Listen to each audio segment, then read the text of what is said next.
These are the voyages of the crew of the Starship Cerritos. What's going on, my friends? We're back discussing Star Trek Lower Decks as we fast approach Season 4 and the premiere of possibly the last Star Trek we're going to have on our screens for a long time, Prodigy Destination Pending. We've recently received possible spoiled episode titles for the 4th season, and I do want to address them. However, if you aren't interested in having them spoiled, as I know some of you may not be, please duck out now because I will be going through my thoughts and assumptions on what they may actually be. I found these on Trek Central, I believe, and I do want to put out a public service announcement.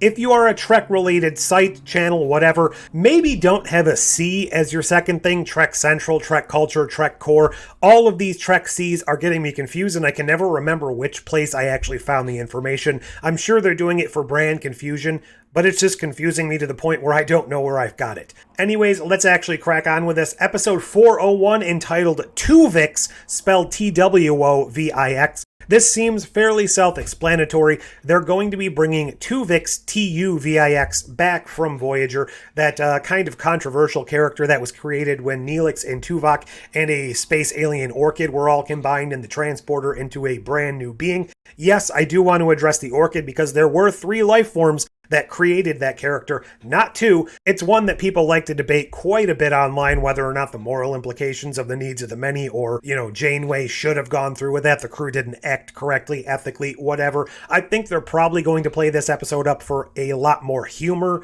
than was intended by the original episode, kind of make it tongue-in-cheek. However, how they're going to bring him back, is this going to be Tuvix number 2? Are they going to recreate him? Are they going to find out he was somehow stored in the transporter buffer the entire time, and then we're going to have a Tuvix running around in the Lower Decks universe for God knows how long? Is he going to become a new main character? I don't know, but we do see in the trailer there is quite a bit of the Voyager set being used. And I say set, I know it's animated, but we do see a lot of that. It looks like it's a museum. We get to see them fighting a macrovirus, and there's a couple of scenes later on that leads me to believe more than just the main Lower Decks characters are going to take place on there, because we see this shot here. However, it does appear Voyager will be a museum, and that's probably how they're going to bring Tuvix back. Now, moving on to episode 2, I have no bones, yet I must flee. This actually reminds me of quite a few different things, most of which aren't exactly Star Trek related. Now, I have to imagine this is 100% in reference to the Harlan Ellison short novel, I Have No Mouth and I Must Scream. They also turned that into a pretty good video game back in the mid-90s, if you haven't seen that. It's a point-and-click adventure horror game, but the premise of this, without going too far into it, is it's a post-apocalyptic future where the Cold War turned hot. There's an evil AI, and a character gets turned into this weird goo thing, but the character has evolved or devolved or been mutated into this form without a mouth, which now means obviously he cannot scream. That's pretty much what's going on there. I know I just butchered it, but whatever. This also reminds me a heck of a lot of the original TOS episode For the World is Hollow and I Have Touched the Sky, an episode where characters are living on this world they think is the real world, but it's just a spaceship traveling from one home to another, kind of played upon again in the Orville episode, If the Stars Should Appear. So whether or not that will make any reference to this, I don't know. It's probably just that weird prosy type of title that is reminiscent to me. However, what really drives this home as being something that I've seen before is Futurama, the Bone Vampire episode. Hey, what's that bone-sucking sound? That was their kind of space futuristic play on the Chupacabra, this alien creature that went around sucking the bones out of other creatures. And they actually showed something like this in the trailer for Lower Decks.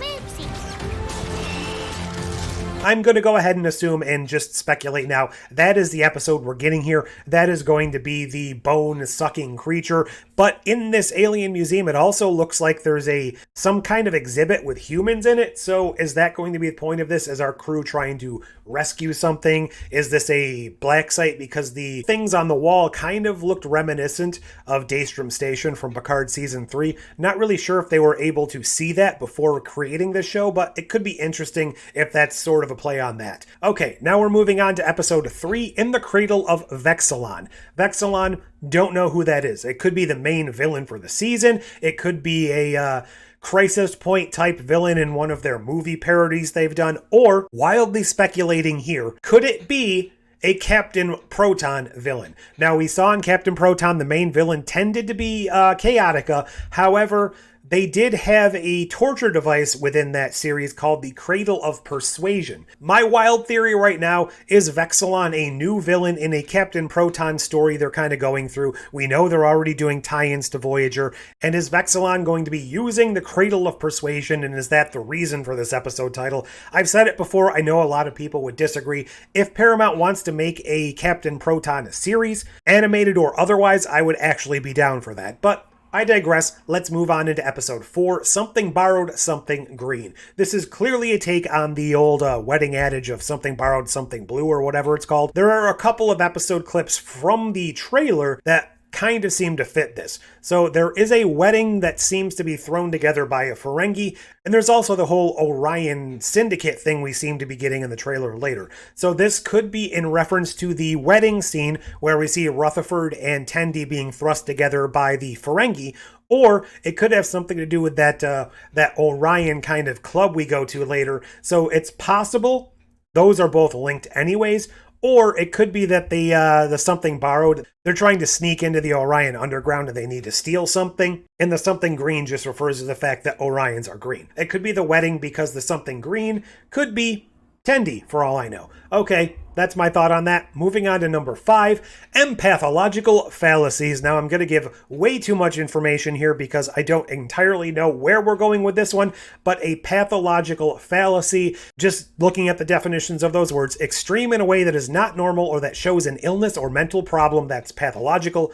Fallacy, a mistaken belief, especially one based on an unsound argument. Now, if you put those together and look at the actual definition of a pathological fallacy, it's an error or overgeneralization wherein pathological traits seen in one person or in a limited set of people are extrapolated and credited to the basic populace. Add to that empath, I think we're getting possibly a Deanna Troi type half betazoid or something like that. And it's going to be either the empathic abilities lead them to kind of come to terms with the fact that they were wrong about a group of people, or a group of people are wrong about what empaths are. Or, and I'm going to throw this in the mix because we do see quite briefly in the trailer that species of characters when Charles Emerson Winchester was going to marry Lwaxana Troi, but he had to end himself because of the culture. Also where Michelle Forbes was first popping up in Star Trek.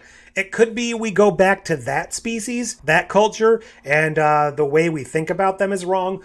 Or is it possible that this is kind of a play on the fact that Star Trek tends to really overgeneralize cultures and they're all just monocultures, like all Klingons are warriors or all Ferengi are these cunning wealth mongers or whatever you want to call them. It could be something interesting like that, but I think it's generally going to be a take on some sort of empath and probably a betazoid because that is our main introduction and our main window to what an empath is in Star Trek.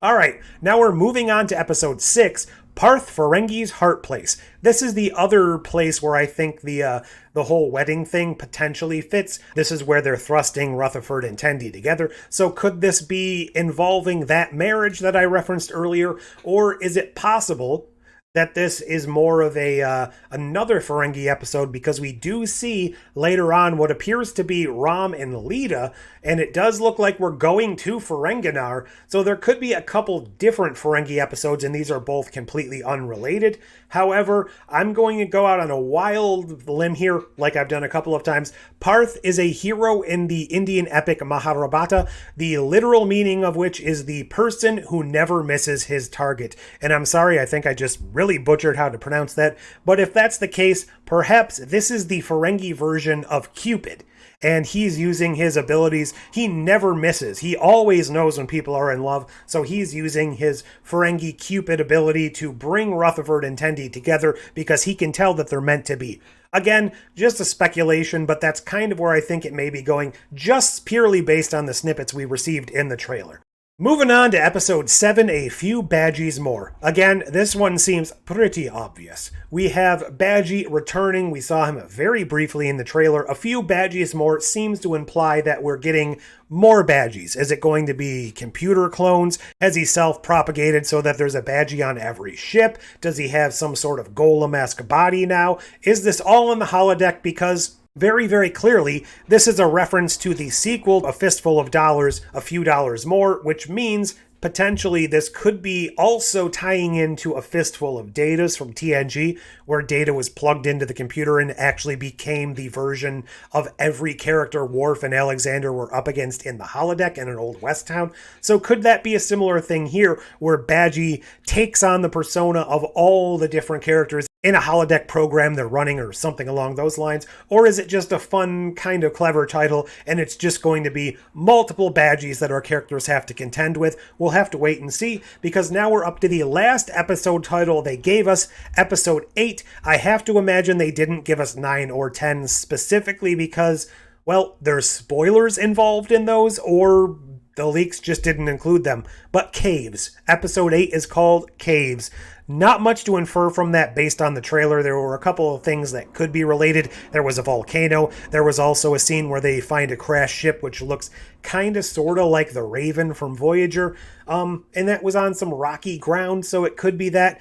I choose to think this is more than likely just a play on words with the whole Caves situation going on from TNG through Enterprise, where a heck of a lot of the alien worlds and the weird things they had to do were all in caves because they had that one cave set built that almost everything was filmed on. It's probably just going to be making fun and making light of that situation. However, it could also be cave-based episode in and of itself that has nothing to do with that. I just choose to believe, since this is Lower Decks, it's going to be a tongue-in-cheek reference to all the caves in Star Trek. 8 episode titles. Those are my speculations on them. What do you guys think? Do you think I'm way off base here? Do you have any ideas you think I missed? Are you excited for the new season of Lower Decks? Because this is probably going to be the last batch of Star Trek we get for a heck of a long time, aside from Prodigy, assuming it finds its home. Definitely not going to be much more live action Star Trek for a long time. But what do you think of these episode titles? And alternatively, what else do you think we're going to see in Lower Decks that may not have actually been referenced here? Do you think we're actually going to get more references to the Strange New Worlds crossover outside of that throwaway line in the trailer? Leave all that down below, like, share, subscribe, do all those fancy YouTube things. But until next time... Oh man, am I in the game?